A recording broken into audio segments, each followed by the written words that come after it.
मुंबई में फिर सुबह से मूसलाधार बारिश शुरू। अंधेरी, गोरेगांव, जोगेश्वरी, मलाड समेत कई इलाकों में बारिश जारी। अंधेरी सबवे में भरा 3 से 4 फुट पानी।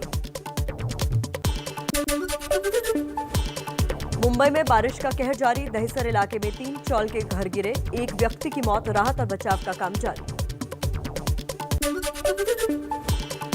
मुंबई के मलाड में मकान ढहने के मामले में ठेकेदार रमजान अली गिरफ्तार। मकान मालिक शफीक सिद्दीकी की तलाश में जुटी पुलिस। मृतकों को 5-5 लाख मुआवजे का ऐलान। मलाड में हादसे पर राजनीति तेज। हादसे के बाद सीएम उद्धव ठाकरे ने किया घटनास्थल का दौरा। कई मंत्री और मुंबई की मेयर भी पहुंची। भारी बारिश के चलते मुंबई के करीब भाईंदरपुर इलाके में एक बड़ा पेड़ सड़क पर गुजर रहे ऑटो रिक्शा पर गिर गया। ऑटो रिक्शा चालक बुरी तरह से घायल, अस्पताल में भर्ती कराया गया। मुंबई में बारिश के बीच भांडुप में मेन हॉल में गिरी 2 महिलाओं का सीसीटीवी फुटेज सामने आया। बारिश तेज न होने के कारण दोनों महिलाओं की जान बची। उत्तराखंड की रानीखेत में भारी बारिश के बाद उफान पर नदी नाले। बिनसर महादेव मंदिर सहित आसपास का पूरा इलाका पानी में डूबा। एमपी के सागर में एक मजदूर नदी के बीच निर्माणाधीन पुल के पिलर पर फंसा। साथी मजदूर ने रस्सी के सहारे बचाया। भारी बारिश के बाद सुनार नदी में जलस्तर बढ़ने के बाद फंस गया था मजदूर। मध्य प्रदेश के सागर में सुनार नदी में फंसे 4 बच्चों का रेस्क्यू। चारों को सुरक्षित बचाया गया। नदी में नहाने गए थे बच्चे। समय से 7 दिन पहले मध्य प्रदेश पहुंचा मानसून। जबलपुर और शहडोल रेंज के जिलों के लिए मौसम विभाग ने ऑरेंज अलर्ट जारी किया। मौसम विभाग के मुताबिक अगले 48 घंटे में पश्चिम बंगाल, बिहार और झारखंड में दस्तक देगा मानसून। बारिश से पहले बिहार में बिजली गिरने की आशंका के चलते लोगों को अलर्ट किया गया।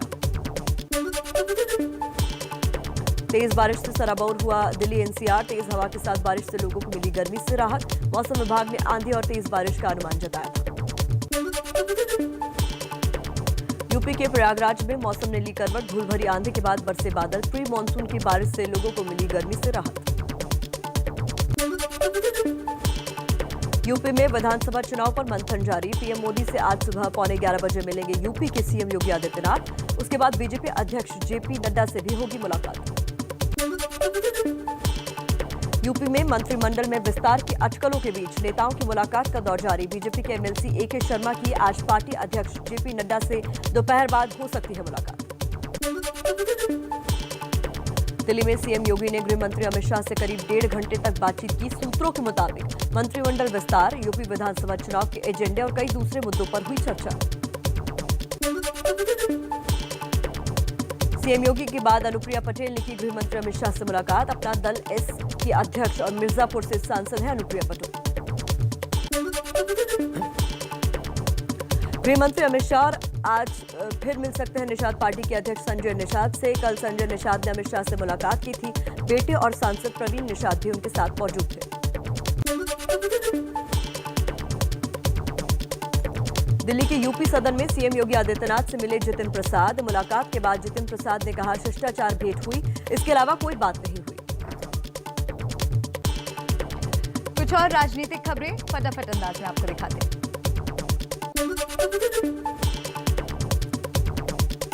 महाराष्ट्र के सीएम उद्धव ठाकरे और पीएम मोदी की मुलाकात के बाद शिवसेना प्रवक्ता संजय राउत का बड़ा बयान। बोले पीएम मोदी बड़े नेता, उनकी वजह से ही बीजेपी 7 साल से सत्ता में है। मुंबई में एनसीपी ने मनाया स्थापना दिवस। पार्टी प्रमुख शरद पवार हुए शामिल। पवार ने एक बार फिर कहा महाराष्ट्र में महाविकास आघाड़ी सरकार अपना कार्यकाल पूरा करेगी, इससे कोई खतरा नहीं है। पेट्रोल और डीजल की बढ़ी कीमतें और महंगाई के खिलाफ कांग्रेस का आज देश भर में मोर्चा। पेट्रोल पंपों के बाहर पार्टी कार्यकर्ता करेंगे सांकेतिक प्रदर्शन। पहले इनकार के बाद अब महंगाई के खिलाफ प्रदर्शन में शामिल होंगे कांग्रेस नेता सचिन पायलट। दौसा का दौरा रद्द किया। पिता राजेश पायलट की पुण्यतिथि पर आज दौसा जाने वाले थे। राजस्थान में फिर सुलग रहा है गहलोत और पायलट विवाद। सचिन पायलट से कांग्रेस के 8 विधायकों ने मुलाकात की। मंत्रिमंडल में फेरबदल की मांग। राजस्थान बीजेपी में भी अंदरूनी कलह। पूर्व सीएम वसुंधरा राजे के गृह क्षेत्र झालावाड़ में चौक चौराहों पर वसुंधरा राजे और बेटे दुष्यंत सिंह के लापता होने वाले पोस्टर लगे। पंजाब में कांग्रेस का झगड़ा सुलझाने वाली कमेटी ने सोनिया गांधी को सौंपी रिपोर्ट। समन्वय समिति बनाने की सिफारिश। कमेटी ने कहा, सिद्धू को नाराज नहीं कर सकते, सबको साथ लेकर चलें कैप्टन अमरिंदर सिंह। बंगाल के हुगली में बीजेपी सांसद लॉकेट चैटर्जी का विरोध। कार के सामने जमकर हुई नारेबाजी। लॉकेट चैटर्जी ने टीएमसी कार्यकर्ताओं पर लगाया आरोप। असम के सीएम हेमंत बिस्व शर्मा का बड़ा बयान। कहा, गरीबी कम करना है तो अल्पसंख्यक समुदाय जनसंख्या नियंत्रित करें, सभी लोग परिवारवाद नियोजन के तरीके अपनाएं। हेमंत बिस्व शर्मा के बयान पर एमआईएम प्रमुख असदुद्दीन ओवैसी का पलटवार। बोले, ये हिंदुत्व बोल रहा है जो गरीब और शोषित लोगों पर आरोप लगा रहा है। गुजरात में आज से अनलॉक की प्रक्रिया शुरू। होटल, रेस्टोरेंट्स, जिम और लाइब्रेरी 50% क्षमता के साथ खोलने की मंजूरी। दुकानें और धार्मिक स्थल भी खुलेंगे। धार्मिक, सामाजिक और राजनीतिक कार्यक्रमों में 50 से ज्यादा लोग नहीं हो सकेंगे शामिल। कर्नाटक में भी राहत का ऐलान। 14 जून से दोपहर 2 बजे तक लॉकडाउन में ढील। बेंगलुरु ग्रामीण समेत 10 जिलों में जारी रहेंगी पाबंदियां। नाइट कर्फ्यू जारी रहेगा। स्वास्थ्य विभाग ने बच्चों के इलाज को लेकर जारी की कोरोना गाइडलाइन। कहा, हल्के लक्षण में जांच की जरूरत नहीं, गंभीर लक्षण होने पर ही कराए जांच। रेमडेसिविर इंजेक्शन बच्चों को देने की जरूरत नहीं। कोरोना से संक्रमित हो चुके लोगों के लिए वैक्सीनेशन की अभी बहुत जरूरत नहीं। हेल्थ एक्सपर्ट ग्रुप की नई रिपोर्ट में दी गई सलाह। आम आदमी पार्टी की विधायक आतिशी मालिन का दावा, केंद्र सरकार ने कोरोना वैक्सीन से जुड़ी जानकारी साझा नहीं करने को कहा। दिल्ली में ऑनलाइन शॉपिंग कंपनी से जुड़े डिलीवरी एजेंट्स को प्राथमिकता के आधार पर लगेगी कोरोना की वैक्सीन। दिल्ली सरकार का ऐलान।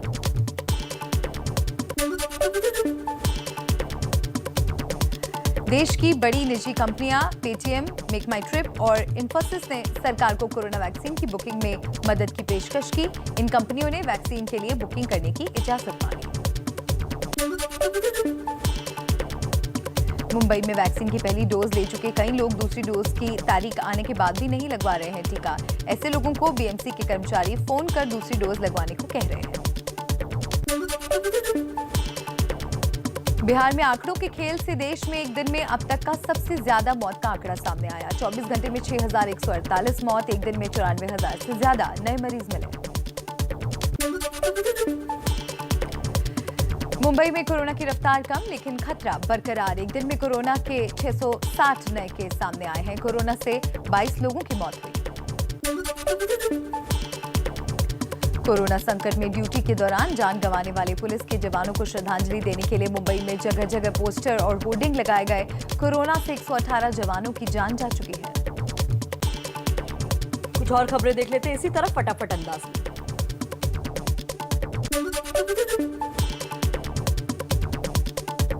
महाराष्ट्र के नासिक में एक अजीबोगरीब किस्सा सामने आया। 71 साल के एक शख्स का दावा, वैक्सीन लेने के बाद से शरीर से चिपक रही हैं लोहे और स्टील की चीजें।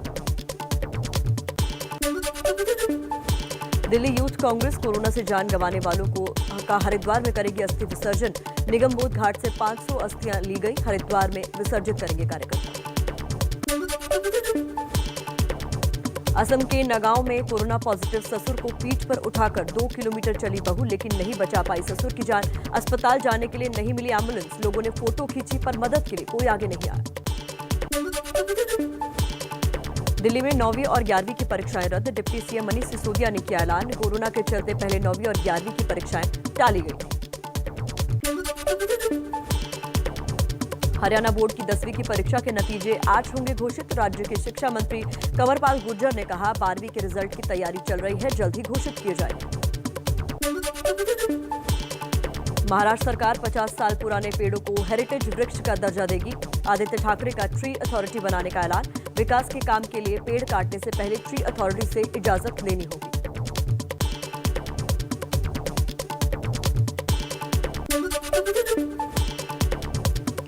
नवी मुंबई में बन रहे इंटरनेशनल एयरपोर्ट का नाम बदलने की मांग को लेकर आंदोलन तेज हुआ। स्थानीय लोग एयरपोर्ट का नाम बाला साहब ठाकरे की जगह डीबी पाटिल के नाम पर करने की मांग कर रहे हैं। छत्तीसगढ़ के बीजापुर में करीब 1 महीने से आदिवासियों का चल रहा आंदोलन रुका। आंदोलन वाली जगह खाली की गई, लेकिन आदिवासियों ने साफ कर दिया कि आंदोलन खत्म नहीं होगा। एबीपी न्यूज की खबर का असर। दिल्ली में 500 टन अनाज की बर्बादी की होगी जांच। उपराज्यपाल अनिल बैजल ने दिया कार्रवाई का आदेश।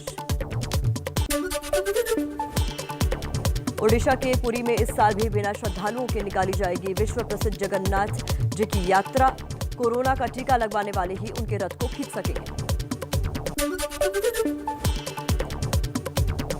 चीनी जासूस हान जुनवे पश्चिम बंगाल से गिरफ्तार। बीएसएफ ने गैर कानूनी तरीके से बांग्लादेश बॉर्डर से भारत में दाखिल होते हुए घर दबोचा, उससे पूछताछ हो रही। चीनी जासूस हान जुनवे से भारतीय एजेंसियां कर रही हैं पूछताछ।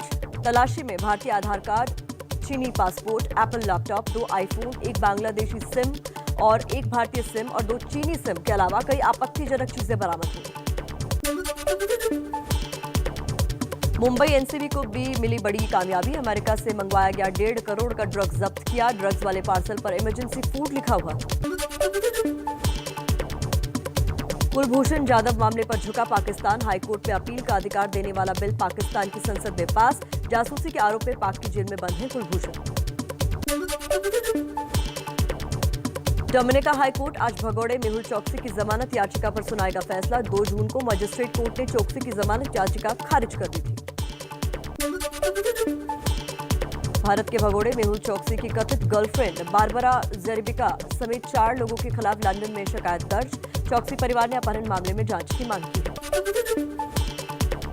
आरबीआई ने बढ़ाया मुफ्त सीमा से अधिक एटीएम ट्रांजैक्शन पर लगने वाला चार्ज। अब 20 के बजाय 21 रुपए चार्ज देना होगा। अगले साल से लागू होगा नया नियम। अब किसी भी डिस्ट्रीब्यूटर से एलपीजी सिलेंडर भरवा सकेंगे उपभोक्ता। केंद्र सरकार ने एलपीजी पोर्टेबिलिटी को मंजूरी दी। फिलहाल चंडीगढ़, कोयंबटूर, गुड़गांव, पुणे और रांची में शुरू होगी सेवा। श्रीलंका दौरे के लिए भारतीय क्रिकेट टीम का ऐलान। शिखर धवन को टी20 और वनडे सीरीज की कप्तानी का जिम्मा। भुवनेश्वर कुमार उप कप्तान बनाए गए। श्रीलंका दौरे पर पहले 3 वनडे की सीरीज खेलेगी टीम इंडिया। 13, 16 और 18 जुलाई को वनडे मैच, 21, 23 और 25 जुलाई को टी20 सीरीज के मैच होंगे। इंटरनेशनल क्रिकेट से सस्पेंड हुए इंग्लैंड के गेंदबाज ओली रॉबिन्सन ने क्रिकेट से कुछ वक्त के लिए ब्रेक लिया। काउंटी टीम ससेक्स ने जानकारी दी। 9 साल पहले नस्ल भेदी ट्वीट के लिए हुए हैं सस्पेंड। न्यूजीलैंड के खिलाफ दूसरे और आखिरी टेस्ट के पहले दिन इंग्लैंड ने 7 विकेट पर 258 रन बनाए। डेन लॉरेंस 67 रन बनाकर नाबाद। बर्न्स ने 81 रन बनाए। भाला फेंक एथलीट नीरज चोपड़ा ने पुर्तगाल के एक प्रतियोगिता में जीता गोल्ड। 18 महीने बाद विदेशी टूर्नामेंट में वापसी करने वाले नीरज से टोक्यो ओलंपिक में देश को बहुत उम्मीद है।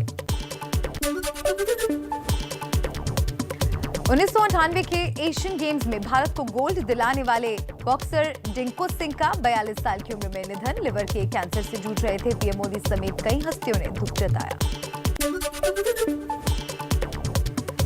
आज से शुरू हो रहा है यूरोप का सबसे बड़ा फुटबॉल टूर्नामेंट यूरो कप 2021। पिछले साल 2020 में होना था, लेकिन कोरोना की वजह से साल भर के लिए टाला गया था। फ्रेंच ओपन में रूस की एनास्टेसिया ने वुमेन्स सिंगल्स के सेमीफाइनल में स्लोवेनिया की तमारा जिदानिक को हराया। पहली बार किसी ग्रैंड स्लैम के फाइनल में पहुंची एनास्टेसिया। 5 बार के विश्व शतरंज चैंपियन विश्वनाथन आनंद को टक्कर देंगे आमिर खान। रविवार को शतरंज का मुकाबला। chess.com ने कहा मैच का पैसा कोरोना पीड़ित खिलाड़ियों और लोगों की मदद में लाएगा। टीएमसी सांसद और एक्ट्रेस नुसरत जहां के आरोपों और अलगाव पर निखिल जैन का बयान। कहा शादी को रजिस्टर्ड कराने के लिए कई बार बोला, पर नुसरत ने रुचि नहीं दिखाई। शादी के बाद बर्ताव भी बदला। 20 लाख के जुर्माने के बाद बोली जूही चावला, हम 5G के खिलाफ नहीं, अथॉरिटी बस इतना साबित कर दे कि ये हमारे लिए सुरक्षित है। कुछ दिन पहले अर्जी खारिज कर दिल्ली हाईकोर्ट ने जूही पर जुर्माना लगाया।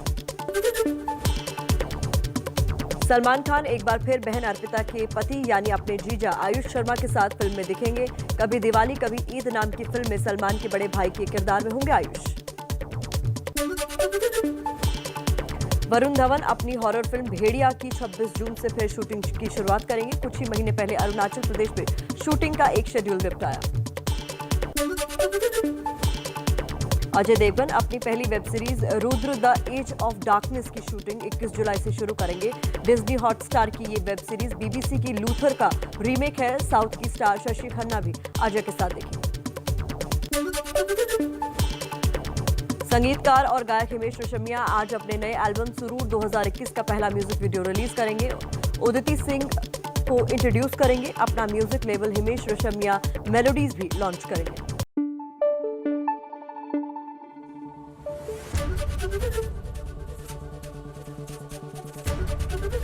एबीपी न्यूज आपको रखे आगे।